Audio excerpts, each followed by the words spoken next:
వాస్తవానికి నేను ఈ రాత్రి సుదీర్ఘమైన అంశమేమి జ్ఞాపకం చేయడంలే, కానీ కావలసినటువంటి ఓ సందేశం మాత్రం అయితే ఉంది. ఆ సందేశం ఏంటంటే, దేవుడు మాకు ఇచ్చినటువంటి దర్శనం అది. ఆ దర్శనంలో భాగమే ఈ యొక్క లేఖన క్రీస్తు మహాసభల ఏర్పాటు. ఈ సభలు ఏర్పాటు చేయడానికి చాలా శ్రమ అవసరం, అలాగే చాలా ధనం కూడా అవసరం. ప్రాముఖ్యంగా వీటన్నిటికంటే ఇవన్నీ ఉన్నా కానీ ఓర్పు చాలా అవసరం. కారణం ఏంటంటే, సొమ్ము అన్ని పనులను చేయలేదు,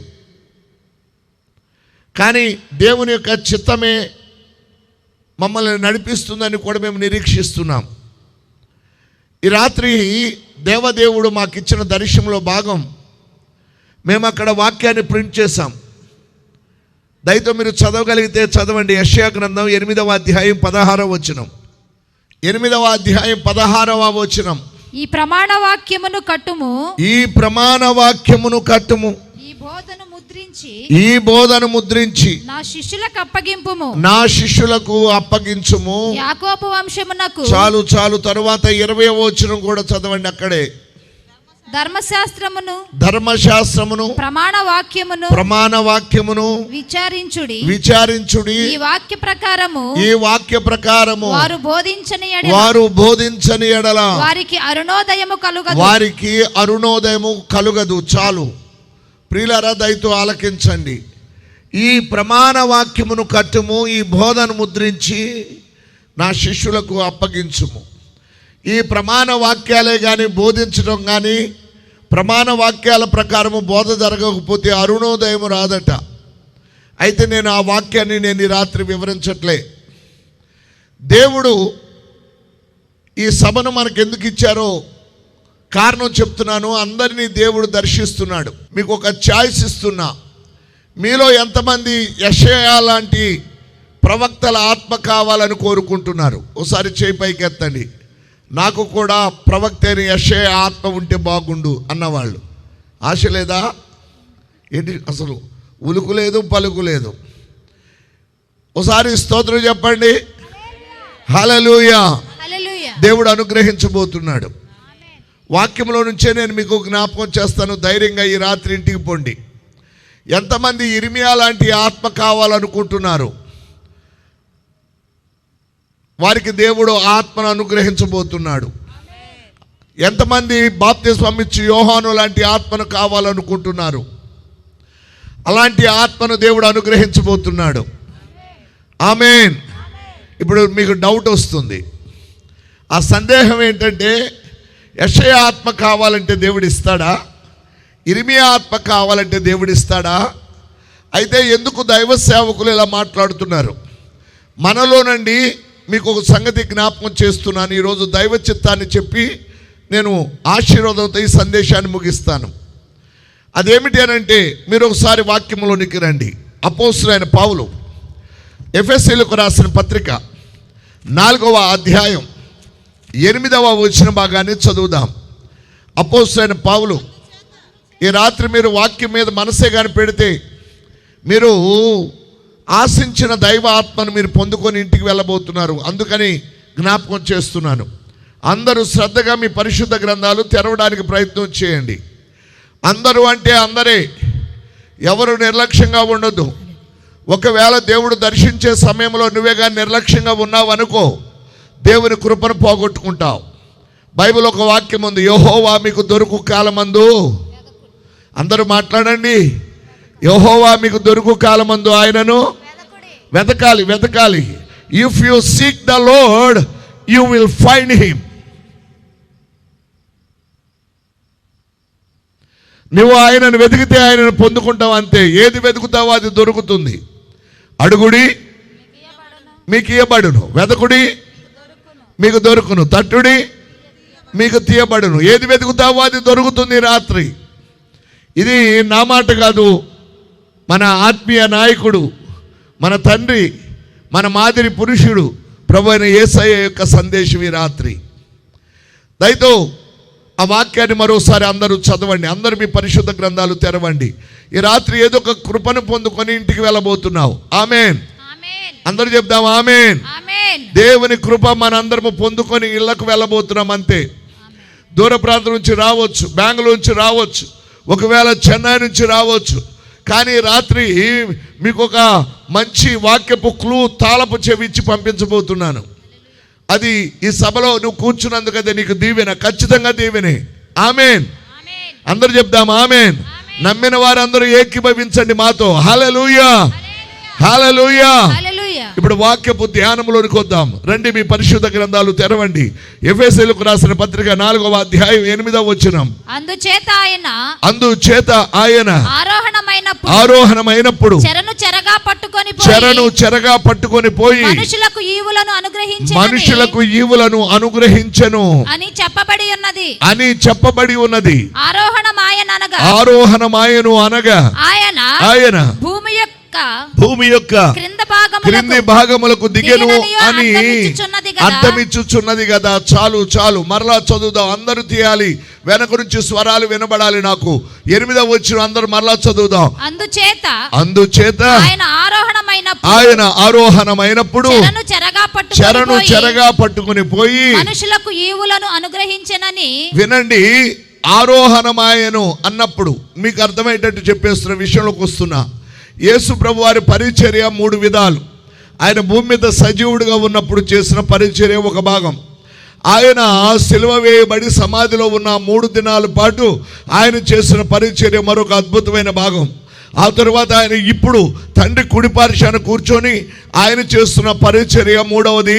అది మరింత అద్భుతమైనటువంటి పరిచర్య. అయితే ఇప్పుడు వినండి, ఆయన ఆరోహణమైనప్పుడు చెరను చెరగా పట్టుకొని పోయి మనుషులకు ఈవులు అనుగ్రహించాడట. ఈ రాత్రి నేను ఆరోహణమైనప్పుడు చెరను చెరగా పట్టుకొని పోయాను అన్న వాక్యం నేను గతంలో అనేక సార్లు నేను సంఘంలో బోధించాను. ఆరోహణమైనప్పుడు చెరను చెరగా ఎక్కడికి పట్టుకుపోయారు? 3వ ఆకాశానికి పట్టుకొని పోయారు. అంటే చెరాని దేని పిలుస్తారో చెప్తున్నాను మీకు అర్థమయ్యేటట్టు. యేసయ్య కంటే ముందు ఎవరైతే పరిశుద్ధులు ఉన్నారో, చనిపోయిన పరిశుద్ధుల ఆత్మలు వెళ్ళే స్థలాన్ని చెర అని పిలుస్తారు. అలాగే ఆ చెరకున్న మరొక పేరేంటంటే పరదైషు అంటారు. అంటే యేసయ్యకు ముందు చనిపోయిన వారి పరిశుద్ధుల ఆత్మలు, దానిని ఆ స్థలాన్ని చెర అంటారు. దానిని ఇంగ్లీష్లో ప్యారడైజ్ అంటారు. దానినే వినండి, దానినే అబ్రహాము రొమ్ము అంటారు, దానినే చెర అంటారు. ఇప్పుడు ఆయన చనిపోయి ఆయన భూమి యొక్క అడుగు భాగానికి వెళ్ళిన ఆ రోజు ఆయన చేసిన పని అందరూ వినాలి. ఇక్కడ ఆయన చేసిన పని చెరను చెరగా పట్టుకొని పోయాడు. ఎక్కడికి పట్టుకొని పోయారంటే 3వ ఆకాశానికి పరిశుద్ధుల ఆత్మలు షిఫ్ట్ చేయబడ్డాయి. పరిశుద్ధుల ఆత్మలు ఉండేదాన్ని చెర అంటారు, భక్తిహీనుల ఆత్మలు ఉండేదానిని పాతాళము అంటారు. గుర్తుంచుకోవాలి, పరిశుద్ధులు ఒక స్థలానికి పోతారు, భక్తిహీనుల ఆత్మలు మరొక స్థలానికి పోతాయి. దానిని పాతాళం అంటారు.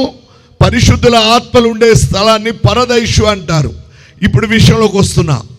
ఈ పరిశుద్ధుల ఆత్మలు ఉండేటువంటి స్థలానికి వెళ్ళి వారిని చెరను చెరగా పట్టుకొని పోయి మనుషులకు ఈవులు అనుగ్రహించాడట.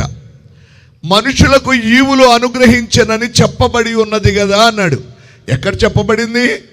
ఆయనంట చెరను చెరగా పట్టుకొని పోయి మనుషులకు ఈవులు ఇచ్చాడట అని చెప్పబడి ఉన్నది అంటాడు. ఎక్కడ చెప్పబడి ఉంది? వాక్యములోనికి రండి. 68వ సంకీర్తన చదవండి, 18వ వచనంలోకి వెళ్ళండి. నీవు ఆరోహణమైతివి, పట్టబడిన వారిని చెరపట్టుకొని పోతివి, మనుషుల చేత నీవు కానుకలను తీసుకొని ఉన్నావు. చాలు చాలు, మరలాదే వచ్చినాన్ని చదవండి. నీవు ఆరోహణమైతివి. స్ట్రైట్ గా విషయంలోకి వెళ్ళిపోతున్నా నేను. 18వ వచనం. నీవు ఆరోహణమైతివి అంటే యేసు ప్రభు వారు ఆరోహణమైన రోజున జరిగిన విషయం ఇది. ఇందాక చదివామే ఎఫెసీయులకు రాసిన పత్రిక 4:8. అందుచేత ఆయన ఆరోహణమైనప్పుడు చెరను చెరగా పట్టుకొని పోయి మనుషులకు ఈవులు అనుగ్రహించనని చెప్పబడి ఉన్నది అన్నాడే. ఆ రోజున ఇప్పుడు చదవండి మరలా. నీవు ఆరోహణమైతివి 68వ కీర్తన 18వ చరణం. నీవు ఆరోహణమైతివి, పట్టబడిన వారిని చెరపట్టుకొని పోతివి, మనుషుల చేత నీవు కానుకలు తీసుకొని ఉన్నావు. ఇక్కడ బాగా వినాలి. ఈ వచనాన్ని అలాగే తెరిచి ఉంచండి. ఎఫెసీ 4:8 తెరిచి ఉంచండి. 68వ కీర్తన 18వ చరణం, అలాగే ఎఫెసీలకు రాసిన పత్రిక 4వ అధ్యాయం 8వ వచనం 2 ఇప్పుడు కలిపి చదువుదాం. మొదట ఎఫెసీ 4:8 అది చదవండి, తర్వాత సెలవు తీసుకుందాం. అందుచేత ఇందులో ఒక కృప ఉంది. ఈ రాత్రి మీరు కోరిన వరము పొందుకునేటువంటి ఒక ఆత్మీయ సూత్రం ఉంది ఇక్కడ. అది చెప్పబోతున్నాను అంతే. చదవండి, ఇప్పుడు చదవండి 8వ వచనం. అందుచేత అందరూ చదవాలి. అందుచేత ఆయన ఆరోహణమైనప్పుడు చెరను చెరగా పట్టుకొని పోయి మనుషులకు ఈవులను అనుగ్రహించెనని చెప్పబడి ఉన్నది. వినండి. మనుషులకు ఈవులు అనుగ్రహించెనని అంటే మనుషులకు ఈవులు ఇచ్చాడట, గిఫ్ట్స్ ఇచ్చాడు అని చెప్పబడింది అన్నాడు. ఎక్కడ? దాన్ని అలాగే తెరిచి ఉంచండి. ఇచ్చాడంట మనుషులకి. 68:18 చదవండి ఒకసారి. నీవు ఆరోహణమైతివి, పట్టబడిన వారిని చెరపట్టుకొని పోతివి, మనుషుల చేత నీవు కానుకలను తీసుకొని ఉన్నావు. ఇక్కడ కానుకలు తీసుకున్నాడు అంటున్నారు. ఆరోహణమైనప్పుడు అంటే చెరగా 3వ ఆకాశానికి తీసుకొని పోయారు. అది వేరొక అంశం. ఆ రోజున ఆయన మనుషుల చేత కానుకలు తీసుకున్నాడట. వినాలి. మరలా ఎఫెసీ 4:8 మనుషులకు ఈవులు ఇచ్చాడట. 68:18 తీసుకున్నాడట. ఎఫెసీ 4:8 ఇచ్చాడట. ఇప్పుడు అందరూ కాస్తంత ఇటువైపు చూడండి. ఆయన ఆరోహణమైనప్పుడు చెరగా పట్టుకొని పోయి మనుషుల చేత ఈవులు తీసుకున్నాడట, కానుకలు తీసుకున్నాడట. తీసుకున్న కానుకలు ఏమిటి అంటే పాత నిబంధన భక్తుల ఆత్మాభిషేకాన్ని ఆయన తిరిగి వెనక్కి తీసేసుకున్నాడు. అందరూ ఒకసారి గట్టిగా స్తోత్రం చెప్పండి. హల్లెలూయా. ఇప్పుడు ఎఫెసీ 4:8 చదవండి. అక్కడే ఉంటాం అంతే. అందుచేత ఆయన ఆరోహణమైనప్పుడు చెరను చెరగా పట్టుకొని పోయి మనుషులకు ఈవులు ఇచ్చాడట. ఇప్పుడు వినండి. పాత నిబంధన భక్తుల అభిషేకాన్ని ఆయన తిరిగి తీసుకొని మరలా క్రొత్త నిబంధన భక్తుల మీదికి ఆయన ఆ రోజున ఏం చేశాడంటే తన ఆత్మాభిషేకాన్ని కుమ్మరించాడు కానుకగా. అందరూ ఒకసారి గట్టిగా దేవుని స్తోత్రం చెప్తాం. అందరు చెప్పాలి హల్లెలూయా. ఆ రోజు ఆయన చేసిన పని ఏంటి? పాత నిబంధన భక్తుల ఆత్మాభిషేకాన్ని తీసుకున్నాడు, తిరిగి అదే అభిషేకాన్ని సంఘం మీద పోసాడు. ఇప్పుడు సంఘంలో మీకు అర్థమయ్యేటట్టు చెప్పేస్తున్నా. సంఘంలో పాత నిబంధన భక్తుడైన యెషయా ఆత్మ కొంతమంది మీద పోయబడుతూ ఉంది. అందరు గట్టిగా దేవుని స్తోత్రం చెప్తారా? హల్లెలూయా. పాత నిబంధన భక్తుల్లో ఇర్మియా లాంటి వారి భక్తులు ఇప్పుడు కొత్త నిబంధన సంఘంలో ఉన్నారు. పాత నిబంధన భక్తుల యొక్క ఆత్మ అభిషేకం తిరిగి ఆయన క్రొత్త నిబంధన సంఘం మీద పోశాడు. అందుకే ఇందాక అన్నాను, ఏలియా ఆత్మ కావాలనుకుంటే మీరు పొందుకుంటారు అని. ఒకసారి స్తోత్రం చెప్తారా? అందరు చెప్పాలి హల్లెలూయా. ఎలీషా ఆత్మ కావాలంటే మీరు పొందుకుంటారు. కారణం ఏంటంటే ఆ ప్రసంగం తిరిగి నేను రేపు జ్ఞాపకం చేస్తా. అసలు ప్రసంగం ఈ ప్రమాణ వాక్యమును కట్టుము, ఈ బోధన ముద్రించి నా శిష్యులకు అప్పగించుము అని దేవుడు ఎందుకన్నాడంటే యెషయాకు దేవుడిచ్చిన ఆత్మాభిషేకం ప్రత్యక్షత ఏంటంటే దేవుని ప్రమాణ వాక్యాలు ముద్రించి సంఘానికి ఇవ్వాలి. కానీ ఆ పని ఏలియా చేయలే, యెషయా చేయలే, ఇర్మియా చేయలే. దేవుడు వారికి ఇచ్చిన పరిచర్య వారు చేయలే. యెషయాకు దేవుడు ప్రమాణ వాక్యాలు కట్టు అని చెప్తే ఆ పని ఆయన చేయలేకపోయాడు, అతడు చేయలేకపోయాడు. కనుక అదే ఆత్మ కొత్త నిబంధన సంఘం మీద ఆయన పోస్తున్నాడు. కారణం ఏంటంటే ఆ పని కంప్లీట్ అవ్వడానికి. అందరూ ఒకసారి గట్టిగా దేవుని స్తోత్రం చెప్పాలి. యెషయా ఆత్మ సంఘానికి ఎందుకు ఇస్తున్నాడంటే ప్రమాణ వాక్యాలు కట్టు, ముద్రించు, నా శిష్యులకు బోధించు అని చెప్పాడే. ఆ పని యెషయా వల్ల అవ్వలే. అదే ఆత్మను సంఘానికి ఇవ్వడానికి కారణం ఏంటంటే ఆ ఆత్మాభిషేకాన్ని ఇచ్చి యెషయా మిగిల్చి వెళ్ళిన పనిని కంప్లీట్ చేయడానికి ఆయన దేవుడు కొత్త నిబంధన సంఘానికి అదే స్పిరిట్ ఇస్తున్నాడు తిరిగి. అందరూ ఒకసారి గట్టి దేవుని స్తోత్రం చెప్తారా? యెషయానే కాదు, ఇర్మియానే కాదు, లేకపోతే పౌలే కాదు, ఇప్పుడున్న పరిశుద్ధులవే కాదు, మనకు దేవుడిచ్చిన పని మనము కంప్లీట్ చేయలేం. కారణం ఏంటో చెప్తా వినండి. ఇర్మియాకి ఇచ్చిన పని ఇర్మియా కంప్లీట్ చేయలే. యెషయాకి ఇచ్చిన పని యెషయా భక్తుడు కంప్లీట్ చేయలే. దావీదుకి ఇచ్చిన పని దావీదు తాతయ్య కంప్లీట్ చేయలే. మోషే పని మోషే కంప్లీట్ చేయలే. అందువల్ల కొత్త నిబంధన సంఘం మీదకి అదే స్పిరిట్, అదే అభిషేకం దేవుడు అంత్య దినాల్లో ఇస్తున్నాడు. కారణం ఏంటో చెప్తున్నాను. ఆ పని వారు దేవుని సేవలో నమ్మకంగా అయితే ఉన్నారు, కానీ ఆ పనిని ఎందుకు కంప్లీట్ చేయలేకపోయారంటే అది వారి శక్తికి మించిన పని. దేవునికి ఒకసారి స్తోత్రం చెప్తాం. అందరు చెప్పాలి హల్లెలూయా. ఏలియాతో దేవుడు అన్నాడు, ఏలియా లే, నీ శక్తికి మించిన ప్రయాణం ఉంది అన్నాడు. కారణం ఏంటి? ఆ ప్రయాణం ఏలియా అయితే చేయలేడు, దేవుడు ఒక్కడే చేయించగలడు. ఆ మిగిలిన పని కంప్లీట్ చేయడానికి అందరు ఈ రాత్రి ఈ మాట ఒక్కటి గ్రహించండి. ఇంటికి సంతోషంగా వెళ్తూ అడగండి. అడగకపోతే దీవెన పొందుకోలేం.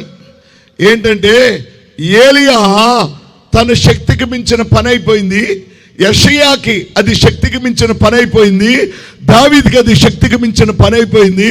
అందుకే ఆ పని కంప్లీట్ చేయడానికి దేవుడు తన ఆత్మాభిషేకాన్ని ఏలియా నుంచి, యెషయా నుంచి, దావీదు నుంచి, మోషే లాంటి పాత నిబంధన భక్తుల నుంచి ఆయన తిరిగి తీసుకొని అది క్రొత్త నిబంధన సంఘం మీద తిరిగి పోసాడు. ఇప్పుడు పోయబడుతున్న ఆత్మ కొంతమందిలో ఏలియా ఆత్మ ఉంటుంది, కొంతమందిలో ఎలీషా ఆత్మ ఉంటుంది, కొంతమందిలో సమూయేలు ఆత్మ ఉంటుంది.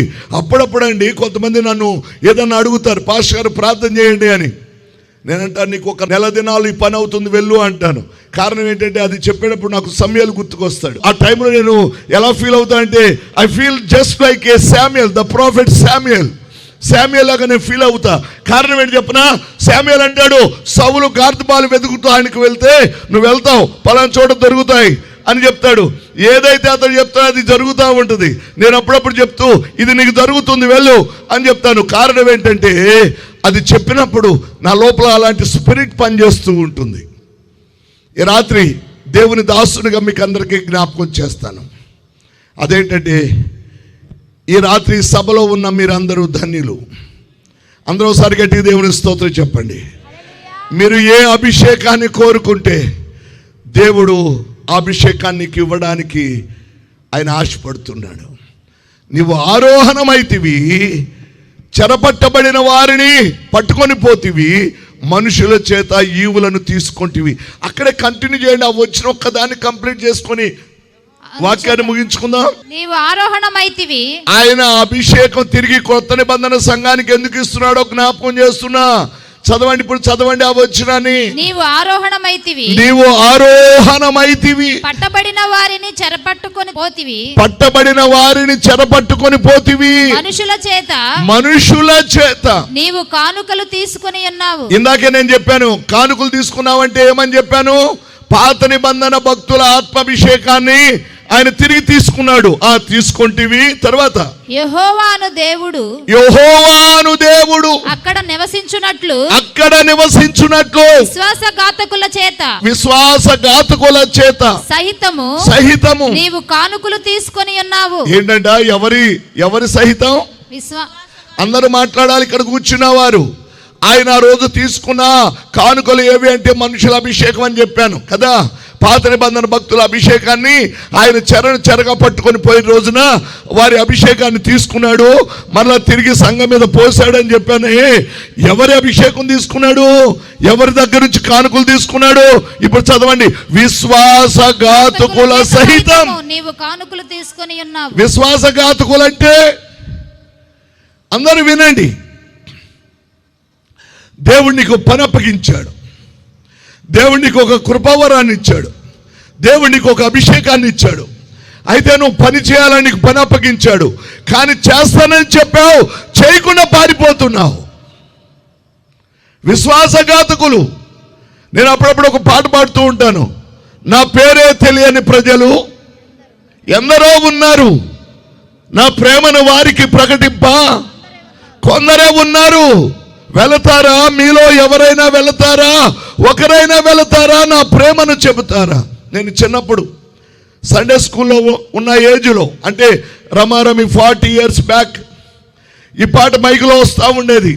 నా పేరే తెలియని ప్రజలు ఎందరో ఉన్నారు, నా ప్రేమను వారికి ప్రకటింప కొందరే ఉన్నారు. వెళతారా? మీలో ఒకరైనా వెళతారా? నా ప్రేమను చెబుతారా అని పాట వస్తుంటే, అది చిన్న వయసు. ఇప్పుడు పిల్లలు పరిగెడుతున్నారే, అలా పరిగెడుతూ నేను రిపీట్ దానికి ఆన్సర్ ఇచ్చేవాడిని. వెళతాను, నేను నీ ప్రేమను చెబుతాను అని పాడేవాడిని. స్తోత్రం, హల్లెలూయా. చాలా మంది ఇక్కడ ఉన్నటువంటి వారు, మీరేమీ భక్తిహీనులు కారు. మీరు వెళ్తానని చెప్పారు, దేవుని పని చేస్తానని చెప్పారు, దేవుని కొరకే నమ్మకంగా జీవిస్తానని చెప్పారు. వెళతానని చెప్పి వెళ్ళకుండా ఆగిపోయావు. నువ్వు ఒక విశ్వాస ఘాతకుడు అయ్యావు. అలాంటి వారు ఇప్పుడు కాదు, పాత నిబంధనలో కూడా ఉన్నారు. వారి అభిషేకం కూడా తీసుకున్నాడట. విశ్వాసఘాతకుల అభిషేకం కూడా వారి సహితం, వారి అభిషేకాన్ని సహితం ఆయన తీసుకొని తిరిగి క్రొత్త నిబంధన సంఘం మీద వేశాడు. ఒకసారి అందరు దేవునికి స్తోత్రం చెప్తారా? హల్లెలూయా. ఇప్పుడు వినండి, నువ్వు ఏ ఆత్మను కోరుకుంటే ఆత్మ వస్తుంది. ఎలీషా ఆత్మ కోరుకున్నావా? నువ్వు ఒక ఎలీషాలాగా లే అంటే చచ్చినోడు బ్రతుకుతాడు. ఎలీషా ఆత్మ కోరుకున్నావా? అయ్యే నయమాను బాగుపడు అని ఎలీషా చెప్తే బాగుపడినట్టు బాగుపడతాడు. ఒకవేళ ఎలీషాతోనే ఉండి నీ లోపల గెహాజీ ఆత్మ ఉందనుకోండి, అది కూడా నీ లోపల పనిచేస్తుంది. నువ్వు దేన్ని వెతుకుతున్నావు? ఈ రాత్రి దేవుడు తిన్నగా మాట్లాడుతున్నాడు. ఏది వెతికితే దొరుకుతుంది. మళ్ళా చదవండి 68వ అధ్యాయం కీర్తనలు 18వ వచనం మళ్ళా చదవండి. నీవు ఆరోహణమైతివి. అందరూ చదవండి, ప్రార్థన చేసుకుందాం. నీవు ఆరోహణమైతివి, పట్టబడిన వారిని చెరపట్టుకొని పోతివి. పట్టబడిన వారిని చెరపట్టుకొని పోతివి. మనుషుల చేత నీవు కానుకలు తీసుకొని ఉన్నావు. పాత నిబంధన భక్తుల యొక్క ఆత్మాభిషేకం అనే కానుకలు తీసుకుంటివి. యెహోవాను దేవుడు, యెహోవాను దేవుడు అక్కడ నివసించున్నట్లు, అక్కడ నివసించున్నట్లు విశ్వాసఘాతకుల చేత సహితము, విశ్వాసఘాతకుల చేత సహితం నీవు కానుకలు తీసుకొని ఉన్నావు. అంటే పాత నిబంధనలో ఉన్నటువంటి విశ్వాసఘాతకులు, దేవుని పని చేస్తానని చెప్పిన వాళ్ళు ఉన్నారు. హేబేలు దగ్గర నుంచి విశ్వాసఘాతకులు ఉన్నారు. హేబేలు చంపిన తన అన్నయ్య కయ్యూను లాంటి విశ్వాసఘాతకులు ఉన్నారు. వారి ఆత్మ కూడా నీ లోపలికి వచ్చేది. ఏది వెతుకుతున్నావో అది వస్తుంది. జాగ్రత్త. ఈ రాత్రి ఈ స్థలం నుంచి ఇంటికి వెళ్ళేటప్పుడు నువ్వు దేవుని ఆత్మను కోరుకుంటే దెబోరా లాంటి ఆత్మాభిషేకం సిస్టర్స్కి వస్తుంది. ఎస్తేరు లాంటి ప్రార్థన ఆత్మ, ఎస్తేరు లాంటి తన స్వజనుల కొరకై ప్రార్థించిన ఆత్మ నీకు వస్తుంది. జస్ట్ సీక్ దట్, దాన్ని వెతుకంతే. ఏ ఆత్మ కావాలనుకుంటున్నావు ఆత్మ నీకు ఇస్తాడు. ఈ మధ్య కాలంలోనే బ్రదర్ ఏసన్న గారు చనిపోయారు. అన్నయ్య చనిపోయిన ఆ దినాలలో చివరి రోజుల్లో మేమైతే ఒక చర్చిని, కంచెలపాలెం చర్చిని అన్నయ్య చేత డెడికేట్ చేయించాం, ప్రతిష్ఠత చేయించాం. ఆ తర్వాత అన్నయ్య సిక్ అయినప్పుడు నేను వారంలో ఒక 2-3 సార్లు వెళ్తూ వస్తూ ఉండేవాడిని. నాతో ఎక్కువగా అక్కడ సంజీవ్ నగర్లో పట్రా ఫ్రాన్సిస్ అని ఒక పాస్టర్ ఉన్నాడు. అతను వచ్చేవాడు గుంటూరులో. అయితే అక్కడికి వెళ్ళినప్పుడల్లా ఆయన దగ్గరికి సిక్ అయినప్పుడు జస్ట్ ఒక ఫ్రూట్స్ తీసుకువెళ్ళేవాడిని. చాలామంది ప్రతి ఫొటోస్ తీసుకొని పెట్టుకున్నారు. అప్పట్లో నాకు ఫొటోస్ మీద అంత ఇంట్రెస్ట్ ఏమి ఉండేది కాదు. అయితే 15 రోజులకు ఒకసారి 20 రోజులకు ఒకసారి యాపిల్స్ లేకపోతే ఏ ఓటు తీసుకొని అన్ని దగ్గరికి వెళ్ళేవాడిని. అలాగే ఇచ్చేసేసి వచ్చేవాడిని, నిలబడేవాడిని.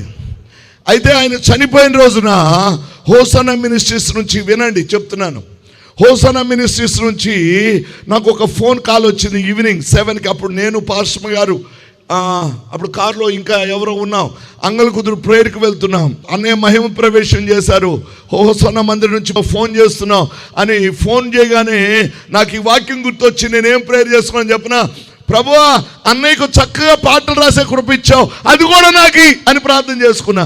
తర్వాత నుంచి నాకు తెలియకుండానే పాటలు రాసేస్తున్నా నేను. The same spirit he gave me. నేను అప్పుడప్పుడు పాస్టర్ గారితో చెప్తూనే ఉంటాను. ఆ రోజు చెప్పాను నేను, నాకు ఫోన్ చేసిన ఆ టైంలో ఆ స్పిరిట్ వెళ్ళిపోతా ఉండొచ్చు. నేనైతే దేవుణ్ణి అడిగాను, ప్రభా జస్ట్ కారులో అలా కూర్చొని, దేవా నాకు అభిషేకాన్ని ఇవ్వండి, గివ్ మీ ద టాలెంట్. పాటలు అయితే పాడటం రాదు నాకు, గార్ధం స్వరం నేను పాడాను అనుకోండి మీరందరూ పారిపోతారు. 4 పాటలు వరుసనే పాడితే పారిపోతారు. కొంతమంది ఉన్నారులే నా పాట విని కూర్చునే వాళ్ళు ఉన్నారు, స్తుతించే వాళ్ళు కూడా ఉన్నారు. హల్లెలూయా హల్లెలూయా. కానీ ప్రభా చక్కగా నీ వాక్యానుసారంగా రాసే కృప దయచే ప్రభు అని అంటే నేను పొందుకున్నటువంటి వాటిలో కొన్ని ఉన్నాయి.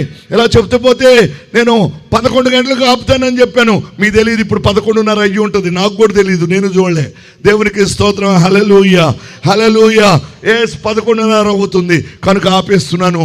ఈ రాత్రి అందరూ వినండి, లేఖన క్రీస్తు మహాసభలు అంటే వాక్యంలో దాగి ఉన్నటువంటి లేఖన స్వరం ప్రజలకు వినిపించాలి. That is my vision, that is my dedication. వాక్యం చెప్పకుండా పంపించను నేను. కారణం ఏంటంటే నేను దేవుని దగ్గర అడుగుతూ ఉంటాను, ప్రభా ఈరోజు లేఖన స్వరాన్ని ప్రజలు వినాలి. ఈరోజు దేవుడు అందరికి వినిపిస్తున్నాడు. నీవే కానీ కోరుకుంటే నీకు దేవుడు ఉన్నతమైన ఆత్మాభిషేకాన్ని ఇవ్వబోతున్నాడు. భక్తుల ఆత్మను కోరుకుంటే అది పొందుకుంటావు, లేకపోతే నీవు విశ్వాసఘాతుకుల్లాగా ఉన్నటువంటి వారి ఆత్మను కోరుకుంటే the same spirit will work in you. అదే ఆత్మ నీ లోపల కూడా పనిచేస్తుంది. కాబట్టి హాయిగా దేవుని దగ్గర భక్తుల ఆత్మాభిషేకాన్ని కోరుకో. దేవుని కొరకై నేను కూడా బ్రతకాలని నువ్వు సమర్పించుకో. దేవుని ఆత్మ నీకు తోడుగా వచ్చును గాక. అందరూ లేచి నిలబడదాం, ప్రార్థన చేద్దాం. 2 చేతులు పైకెత్తుదామా, ప్రార్థన చేద్దాం. తండ్రి మీకు వందనాలయ్యా, రక్షకుడా మీకు వందనాలు స్వామి. దేవా నేను నీ యొక్క సన్నిధానంలో, ఆ సియోను వీధులలో, ఆ మహిమ ప్రపంచంలో నేను సైతం దేవా దేవా ప్రార్థన చేస్తున్నావా, దిక్కులు చూస్తున్నావా, కృప పోగొట్టుకుంటావు నాయన. అందరూ లేచి నిలబడాలి, బలంగా 2 చేతులు పైకెత్తాలి. అక్కడ కొన్నిసార్లు కొంతమంది నిలబడలేని పరిస్థితిలో ఉన్నారు. సేవకుడు కాదు, నువ్వు లోబడాల్సింది సేవకుడికి మాత్రం కాదు, దేవుడు మాట్లాడుతున్న మాటకు లోబడాలి. నీవు నమ్మి, దేవుడి రాత్రి మాట్లాడుతున్నాడని నమ్మి నీవు దేవుని కొరకై జీవిస్తే దేవుని కృపను పొందుతావు. హల్లెలూయా హల్లెలూయా హల్లెలూయా హల్లెలూయా హల్లెలూయా. ప్రభువా మీకు స్తోత్రం, రక్షకుడా మీకు వందనాలు, మీకు వందనాలు, మీకు వందనాలు లార్డ్. హల్లెలూయా. దేవా నీకు వందనాలు నాయనా, నీకు వందనాలు తండ్రి. సియోను వీధులలో నేను కూడా ప్రభువా నీతో ఉంటాను నాయన. ఈ రాత్రి నన్ను దర్శించండి, నీ సన్నిధి నాకు దయచేయండి నాయన, నీ కృప నాకు దయచేయండి. ఆ వీధుల్లో, ఆ రాజ్య మార్గంలో, ఆ బంగారు వీధుల్లో, ఆ మహిమ ప్రపంచంలో నేను కూడా రాజువైన యాజక సమూహము వలె, నీ సొత్తైన ప్రజ వలె నేను కూడా జీవిస్తాను స్వామి. రక్షకుడా నీకు స్తోత్రం రాజా. ప్రార్థన నీ కుడి చేతులు అలాగే తండ్రి వైపు ఎత్తించండి. ఏది బలహీనత ఉన్న స్థలములో మీ ఎడమ హస్తాన్ని ఉంచండి. ప్రభువగు దేవుడు ఈ రాత్రి తన ఆత్మచేత నిన్ను తాకి నీ ప్రతి బాష్ప బిందువును తుడిచివేసి, నీ రోగమును మాపి, నీ తెగులు తొలగించి, నీ బాధను తుడిచివేసి, నీ దుఃఖాన్ని నాట్యంగా చేయడానికి ఆయన ఇష్టపడుతున్నాడు. మహోన్నతుడా, ప్రేమ కలిగిన తండ్రి, జీవాధిపతి మీకు వందనాలయ్యా. రాత్రి మీ సన్నిధి మీరు మాకు ప్రకటించినందుకై వందనాలు. లేఖన క్రీస్తు మహాసభలు అనే పేరు పెట్టడానికి కూడా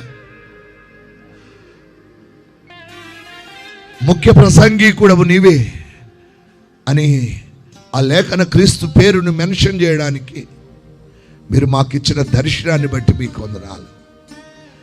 ఈ లేఖన క్రీస్తు మహాసభలు ఈ రీతిగా జరగడానికి మీరు సహాయం చేస్తున్నందుకై మీకు కోటాను కోట్ల కృతజ్ఞత వందనాలు తెలియజేస్తున్నాం. ప్రభువా, మీరు ఇచ్చిన దర్శనము వైపు ఆగక సాగిపోవడానికి మీరు మాకు సహాయం చేయండి. ఈ రాత్రి ఈ స్థలంలో ఉన్న ప్రతి ఒక్కరి శరీరంలోనికి, ప్రతి ఒక్కరి ఆధ్యాత్మిక జీవితంలోనికి ఇప్పుడే మీ ఉన్నతమైన కృపను యేసు క్రీస్తు వారి నామంలో విడుదల చేస్తున్నాను నాయనా. ప్రతి ఒక్కరు ఇప్పుడే యేసు క్రీస్తు వారి నామములో దేవుని అభిషేకము పొందుదురు గాక. మనలో ఉన్న రోగము, మనలో ఉన్న అవిధేయత, మనలో ఉన్న ప్రతి పాపము యేసు క్రీస్తు వారి కలువరి నామములో కొట్టివేయబడును గాక. తండ్రి, మీ బిడ్డల శరీరంలోనికి నాయన బలహీనత కలిగిన స్థలములో ఎడమ హస్తాన్ని ఉంచారయ్యా. వారి శరీరంలోనికి ఇప్పుడే వారు గ్రహించులాగున, నూతనమైన స్వస్థత కలుగులాగున మీ స్వస్థతను యేసు క్రీస్తు వారి నామంలో ఇప్పుడే విడుదల చేస్తున్నాను నాయనా. ప్రభా, బిడ్డలు తాకినందుకై వందనాలు. బిడ్డలందరినీ బాగు చేస్తున్నందుకై వందనాలు నాయనా. ఈ రాత్రి మీరు మాకు ఇచ్చిన ధన్యతను బట్టి వందనాలు. రేపు ఉదయకాలం, రేపు రాత్రి, మరలా ఎల్లుండి మధ్యాహ్నం, మరలా రాత్రి కాలపు సభలలో మీ సన్నిధి మాకు ప్రకటించి మేము కన్నులారా మీ మహిమను చూచులాగున అందరినీ మీ యొక్క ఆత్మతో అభిషేకించమని, బిడ్డలందరినీ మీ కృప చేత ఆవరించి మీ కృపయు మీ క్షేమమును వారి వెంట సాగనంపి ఈ సభలో దేవుడు నన్ను దర్శించారని సాక్ష్యమిచ్చులాగున వారందరినీ బాగు చేయమని యేసు క్రీస్తు వారి అత్యున్నతమైన నామములో ప్రార్థించి వేడుకుంటున్నాము తండ్రి. ఆమేన్. మన తండ్రి అయిన దేవుని ప్రేమ, ఆయన కుమారుడును లోకరక్షకుడైన యేసు క్రీస్తు వారి నిత్య కృప, పరిశుద్ధాత్మని యొక్క అన్యోన్య సహవాసము, సమాధానం కూడి ఉన్న మనకును సకల పరిశుద్ధులకును ఆయన కృప సదాకాలము తోడై ఉండును గాక. ఆమేన్, ఆమేన్, ఆమేన్, ఆమేన్.